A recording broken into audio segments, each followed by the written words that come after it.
Salut à tous et bienvenue dans cette nouvelle vidéo. Aujourd'hui, on va décortiquer un schéma très important en CVC.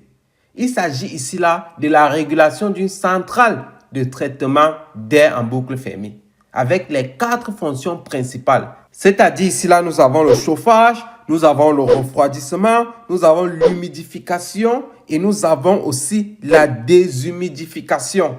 À première vue, ce type de schéma peut sembler complexe, mais en réalité, la logique est simple. On mesure l'état réel de l'air dans le local. On le compare à une consigne. Puis, la CTA corrige automatiquement pour revenir au bon niveau de confort. C'est exactement ça, le principe de la boucle fermée. On va voir ensemble comment ça fonctionne, étape par étape, avec des explications claires et des exemples concrets.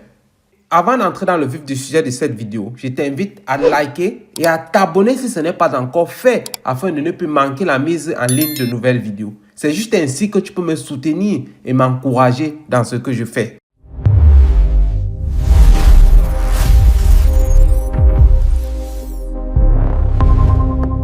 Une régulation en boucle fermée veut dire que le système ne travaille pas à l'aveugle. La CTA ne chauffe pas ou ne refroidit pas de manière fixe. Elle reçoit en permanence des informations venant des capteurs. Par exemple, nous avons la température intérieure ici là. Nous avons l'humidité relative intérieure. Nous avons la température extérieure. Nous avons aussi la température de soufflage et bien d'autres. Le régulateur compare ensuite ces valeurs mesurées aux valeurs de consigne. Et selon les cas observés, il agit sur les composants de la CTA pour corriger la situation. C'est cette logique qui permet un meilleur confort, une meilleure stabilité et moins de gaspillage d'énergie. Maintenant, nous allons passer à la lecture de ce schéma pour que vous puissiez bien comprendre. À gauche ici là, nous avons notre CTA avec les principaux organes de traitement d'air. Nous avons les registres motorisés. Nous avons notre batterie chaude ici là en rouge. Nous avons notre batterie froide en bleu. Nous avons l'humidificateur ici. Nous avons notre déshumidificateur ici là. Nous avons le ventilateur. Nous avons notre filtre ici. Donc nous avons différents composants pour notre centrale de traitement d'air. Et à droite ici, nous avons un local ici là où nous voulons maintenir le confort. Nous avons une personne à l'intérieur et nous voulons avoir un confort dans cette pièce-ci. Et nous avons les différents capteurs. Nous avons le capteur de température ici là. Nous avons aussi notre humidité relative ici là, notée H. Nous allons maintenant passer aux différents signaux que nous voyons en bas.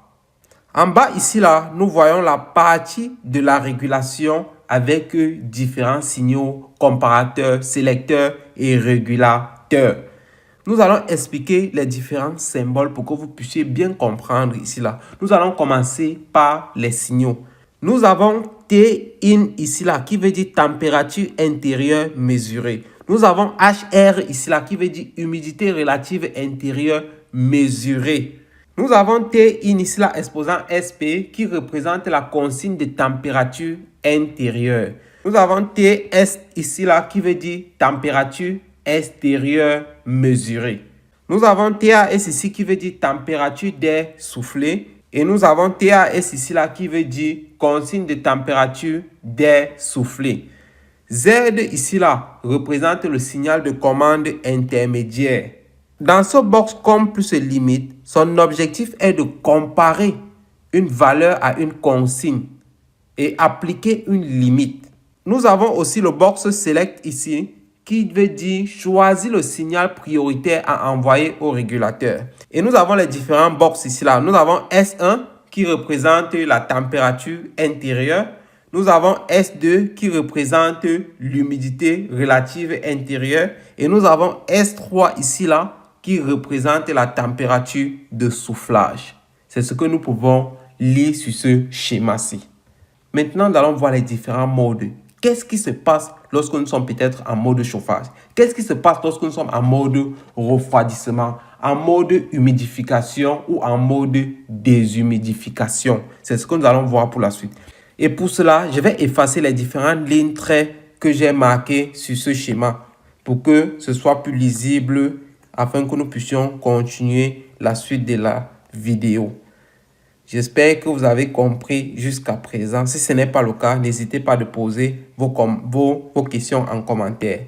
Maintenant, nous allons commencer par le premier mode, c'est-à-dire le mode chauffage ici. En mode chauffage, l'objectif est simple.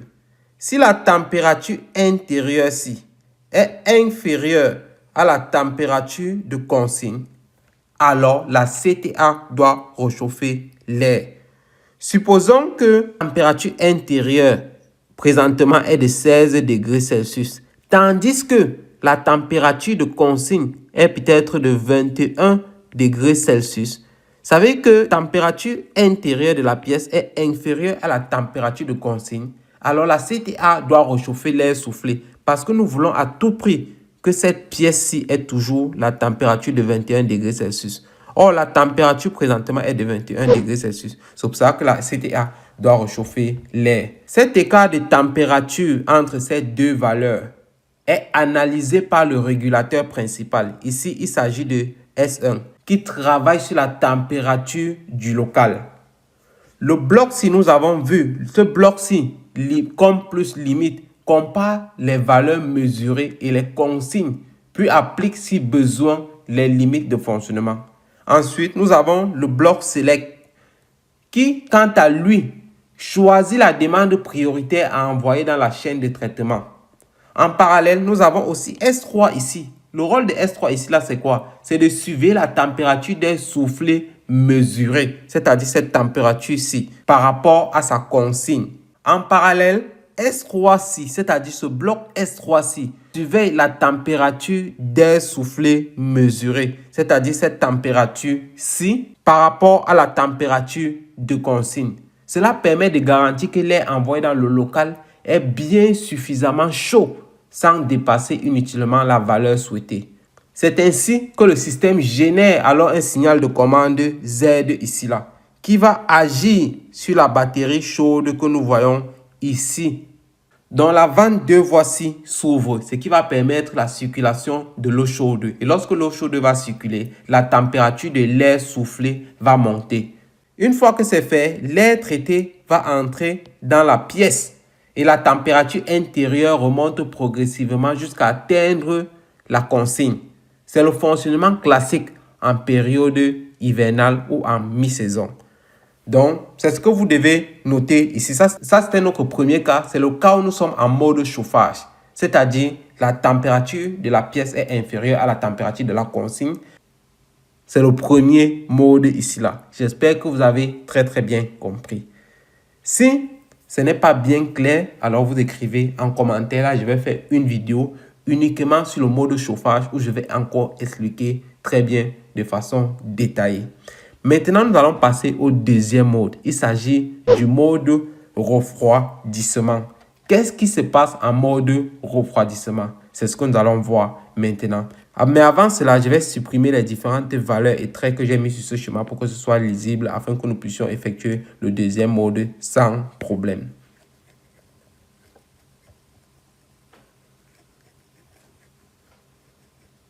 En mode refroidissement, le principe est exactement le même, mais à l'inverse. Si la température intérieure mesurée, c'est-à-dire cette température-ci, devient supérieure à la température de consigne, alors le local est très chaud.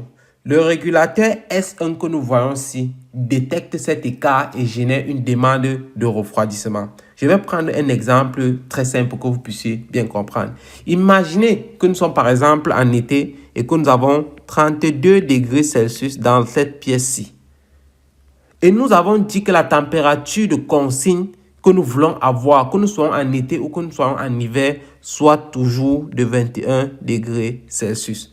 Alors, nous constatons ici, là, grâce à ces deux valeurs, que la température intérieure, c'est-à-dire les 32 degrés Celsius ici, est supérieure à la température de consigne. Ça veut dire que si nous voulons quitter de 32 à 21, nous avons besoin de refroidir la pièce. Donc, c'est ce que nous devons faire ici, là, nous devons refroidir la pièce. Donc, c'est la même chose que nous avons vu comme nous étions en mode chauffage. Le bloc comme ici, là, plus limitateur, lui va comparer les valeurs réelles aux consignes et appliquer si nécessaire, des limites de fonctionnement. Puis nous avons le bloc Select qui choisit la demande prioritaire envoyée vers la CTA. Et en parallèle, nous avons toujours notre bloc S3 ici qui va contrôler la température d'air soufflé mesurée par rapport à la température de consigne. Il va contrôler ces deux-ci. Cela permet de s'assurer que l'air pulsé est bien suffisamment froid, mais sans excès. Le système produit alors un signal de commande Z que nous voyons ici là, qui agit directement sur la batterie froide. C'est-à-dire la vanne de voie ici là s'ouvre et permet à l'eau glacée de circuler. Et si l'eau glacée circule, cela permet que la température qui est dans cette pièce qui est à 32 degrés Celsius, qui est tellement chaude ici, sera mélangée avec de l'eau glacée, ce qui va permettre à ce que la température puisse diminuer. Ça va s'arrêter lorsque l'air soufflé va atteindre la température de consigne qui est de 21 degrés Celsius. Maintenant, nous allons passer au troisième mode. Il s'agit du mode humidification ici. Et avant cela, je vais supprimer les différents tests et écritures que j'ai sur ce schéma pour que ce soit lisible pour la suite. Nous avons vu en début de la vidéo que H représente l'humidité relative intérieure mesurée. Si cette humidité relative intérieure mesurée devient trop faible, ça veut dire que l'air est trop sec. Dans ce cas, c'est le régulateur S2 dédié à l'humidité qui détecte le besoin d'humidification. Le signal d'humidité mesuré est comparé à la consigne de confort. Et le bloc comme si plus limitateur peut appliquer certaines limites pour activer une humidification excessive. Et ensuite, comme toujours, le bloc Select qui détermine si la demande d'humidification est prioritaire par rapport aux autres besoins comme le chauffage ou le refroidissement. Donc le système envoie alors un signal de commande Z à notre humidificateur. Ce signal de commande Z sera traduit par une injection de vapeur ou un apport d'eau sous forme très fine, ce qui va permettre d'augmenter l'humidité de l'air traité. Et cet air humidifié sera ensuite soufflé dans le local. Et l'humidité relative intérieure remonte progressivement vers la valeur souhaitée. En parallèle, le régulateur S3 peut continuer à suivre la température d'air soufflé TASI que nous voyons ici là par rapport à la température de consigne que nous avons ici, afin que l'ajout d'humidité ne perturbe pas la température de soufflage. Maintenant, nous allons passer au dernier mode. Il s'agit du mode de déshumidification.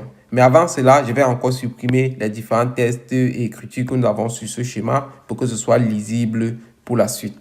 Si au contraire, l'humidité relative intérieure mesurée devient trop élevée, ça veut dire que l'air est trop humide. Et si l'air est trop humide, ça veut dire que le régulateur S2C détecte alors une demande de déshumidification. Le bloc C fait la même chose. Il compare la valeur mesurée à la valeur attendue, puis applique si besoin des limites pour éviter une correction trop brutale. Le bloc Select C décide ensuite si la déshumidification devient prioritaire par rapport aux autres besoins. Dans la plupart des centrales de traitement d'air, il est important de noter ceci. La déshumidification se fait grâce à cette batterie froide ici. Donc le système envoie un signal de commande Z2 vers la batterie froide pour produire la déshumidification. Ensuite, si c'est nécessaire, l'air peut être légèrement réchauffé pour revenir à une température de soufflage correcte, ce qui va nous permettre d'éviter la condensation. C'est ici que S3 joue vraiment un grand rôle. Il va suivre la température de soufflage par rapport à la température de consigne pour éviter d'envoyer un air trop froid dans le local. Car si nous envoyons un air trop froid dans le local, il risque d'avoir les problèmes de condensation, ce qui va entraîner les moisissures dans la pièce et c'est ce que nous voulons à tout prix éviter. C'est pour ça que nous avons besoin de notre batterie chaude ici là pour chauffer légèrement l'air afin d'éviter les problèmes de condensation dans la pièce. Et ici, il y a un point qui est très important et qu'il ne faut pas négliger. Tous ces modes que nous avons vus ici là est possible grâce à une régulation qui repose sur des capteurs. Nous avons vu que dans le local, on retrouve généralement une sonde de température et une sonde d'humidité. Dans la CTA, on peut aussi avoir une sonde de température de soufflage. des sondes de gain, des pressostats par exemple. Ces capteurs donnent au régulateur des informations dont il a besoin pour décider quoi faire, pour décider s'il faut chauffer, s'il faut refroidir, s'il faut humidifier ou s'il faut déshumidifier.